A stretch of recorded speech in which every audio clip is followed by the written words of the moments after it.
ఏం పేరు బ్రో పేరు? గూడపు నరేష్. గూడపు నరేష్ ఏం చేస్తావు? ప్రజెంట్ అదే బాబులో చేసే బిజినెస్ చేస్తావు. గ్రాడ్యుయేట్ ఎలక్షన్ ఓటు ఎన్రోల్ చేసుకున్నావా? చేసుకున్నావా?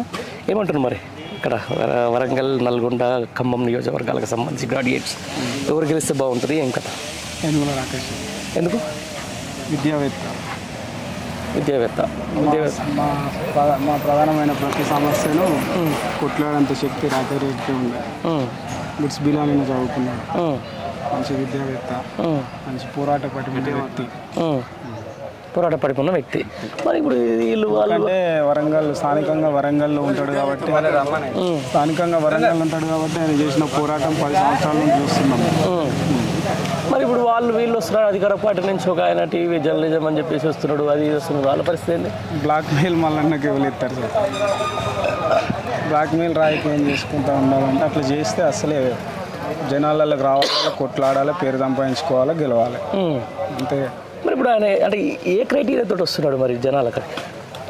అదే సార్, ఆయనకు ఉన్నదే బ్లాక్ మెయిలింగ్ రాజకీయం. బ్లాక్ మెయిలింగ్ అంతే ఇక ఆయన అంతే బ్లాక్ మెయిల్ రాజకీయం. కొట్టించుడు, బురుడి కొట్టుడు, బూటకప్ మాటలు చూస్తాం కదా సార్. తెల్లారులేస్తే న్యూస్ ఛానల్ వింటూనే ఉంటాం మేము కూడా, విశ్లేషణ. అదే మొత్తం ప్రశ్నించే గొంతుగా అన్నాడు, అదన్నాడు, ఇదన్నాడు. ఈ రోజు మళ్ళీ రైతు బంధు ప్రశ్నించేట ఆయన మీడియాలో ఉండి కొట్లాడుండే, కండువా కప్పుకొని కొట్లాడేమేం సార్?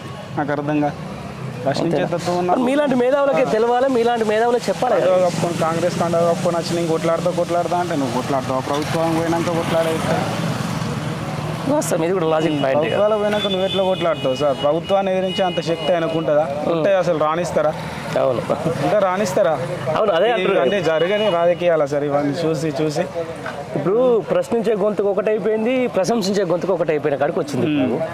మరి ఎట్లా అంటే జర్నలిజం అన్నాడు, అదన్నాడు, ఇదన్నాడు, మొత్తం అంగిలాగి సిద్ధాంతం అన్నాడు, ఆ సిద్ధాంతం అన్నాడు, అదన్నాడు, ఇది మొత్తం ఏదో చెప్పుకుంటూ వచ్చేసి ఇలా మళ్ళీ ఒక ఎవరైతే రూల్ చేస్తారో ఆ పార్టీ నుంచి చెప్పాలి సార్. నేను ఆయన రాజకీయంగా ఎదుర్కోవడం కోసం న్యూస్ ఛానల్ వాడుకొని ఏమన్నా బయటకు వచ్చి కావచ్చు, అంతే.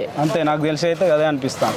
అంతకుమించి మించి ఏం లేదు. అట్లాంటి చట్టసభలకు పోవడం కోసం ఈ న్యూస్ ఛానల్ వాడుకొని రాజకీయంగా ఎదుర్కోవడం కోసం ఇది వేసుకున్న స్టెప్ అని నేను అనుకుంటాను. అంతకుమించి ఇంకేం లేదు. మించి అయితే ఏం లేదు. ఏదో ఎజెండా తోటే ముందుకు వచ్చి ప్లాన్ తోటే చెప్తాడు ఆయన. సోషల్ మీడియా ఏదో బూటకప్పు నాది నడుస్తుంది అన్నట్టు. అయితే తెలంగాణలో అట్లా లేరు సార్ ఇప్పుడు ప్రజలు. కేసీఆర్ గండి ఎత్తిన పక్కన పెట్టిళ్ళు. ఏం చేసింది ప్రజలకు? ఆయన చేసిన గొప్ప పని ఏంటో చెప్పి. చేసింది ఏం లేదు సార్. నేను ఏం చేసిండు అసలు? ఏం చేసిండు? విద్యార్థుల కోసం ఏం చేసిండు? ఏం కొట్లాడండి? ఎంతమంది విద్యార్థులకు లైఫ్ని ఇచ్చిండు?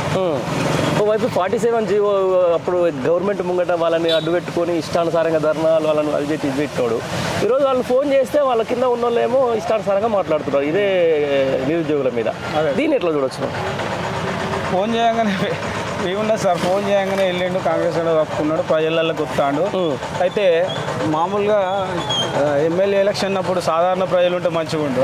ఇప్పుడు ఉన్నదంతా విద్యావేత్తలు కదా సార్, గ్రాడ్యుయేట్స్. ఈయన బూటకప్ మాటలు, ఈ బురుడి కొట్టించే మాటలు ఎవ్వరు నమ్మరు సార్. అసలు నమ్మడానికి ఇక్కడ మామూలుగా ఏలుముద్ర ఓటర్లు లేరు, మంచి విద్యావేత్తలు ఉన్నారు. మళ్ళీ స్థానికంగా రాకేష్ రెడ్డి గురించి మాకు 100% ఇక్కడ తెలుసు. ఆయన ఎట్లా కొట్లాడిండు, ఏం చేసిండు, జనాలకి జనతా పార్టీలు ఉన్నప్పుడు ఎట్లా కొట్లాడిండు కూడా తెలుసు. అనే విద్యార్థి స్టేజ్ నుండి కొట్లాడుకుంటూ పైకి వచ్చిండు. ఇప్పటికి కూడా ఏమంటున్నాడు, ఇక్కడ ఉండి కూడా ఆయన మళ్ళీ ప్రతిపక్షంలో ఉన్నాడు. ప్రతిపక్షంలో నుండి ఖచ్చితంగా 100% కొట్లాడతాడు మాకోసం. అది 100% మాకు ఆయన మీద నమ్మకం ఉంది. ఎందుకంటే ఈయనకున్న విశ్లేషణ అట్లుంటది. నేను చూస్తున్నా సార్, రోజు డిబేట్లు చూస్తా. తీన్మార్ మల్లన్న చూస్తా, రాకేష్ రెడ్డిది కూడా అంతకుముందు జనతా పార్టీలో ఉన్నప్పుడు నేను డిబేట్లు కూడా చూసిన. ఆయన మాట్లాడిన విధానం కూడా తెలుసు మనకు ఎట్లుంటది అనేది. అంటే ఒక విజన్ ప్రకారం ఏదో ఒక రోజు అనే వ్యక్తి అసలు ఆయన ఎన్నడన్నా అవుపడతాడు ఆ టీవీలో తప్ప? అంతేనా? ఎక్కడ అవుపడాడు ఆయన? ప్రేమేందర్ రెడ్డి అవుపడాడు. ఈయన తీన్మార్ మల్లన్న అంటే ఆయన ఎమ్మెల్సీ అప్పుడు ఒకసారి అయినప్పుడు విద్యా వాలంటీర్ చేస్తాను సార్, హై స్కూల్లో విద్యా వాలంటీర్ చేస్తాను. ఒకసారి వచ్చిండు సార్ వేయాలి సార్, మాకు వేయాలి సార్ అన్నాడు. మా స్కూల్ అంతా తిరిగిండు, అప్పుడు ఎగపోయిండు. ఎందుకు వేయాలి ఆయనకు? దేనికి వేయాలి? ఏం చేసినావు అని వేయాలి చెప్పండి. వరంగల్కి ఏం చేసిండు ఆయన అసలు ఇక్కడ స్థానిక బిడ్డను ఆయన ఏమన్నా అసలు ఏంది ఆయనకి ఏం సంబంధం? ఆయన వచ్చిందే ఒక ఎజెండాతో సార్, రాజకీయాలకు రావాలనుకుని ఆ న్యూస్ ఛానల్ పెట్టినట్టున్నది. దాని ద్వారా ఏదో తెలంగాణ ప్రజలను నమ్మించుకుంటా కేసీఆర్ మీద పోరాటం చేసినట్టు చేసి లాస్ట్కి పోయిండు. అందులో ప్రభుత్వం వచ్చిన దాంట్లో వచ్చిండు, ఎమ్మెల్సీకి వస్తాడు. సాధారణ జనం అయితే కాదు ఓటు వేయడానికి, విద్యావేత్తలు ఉన్నాం.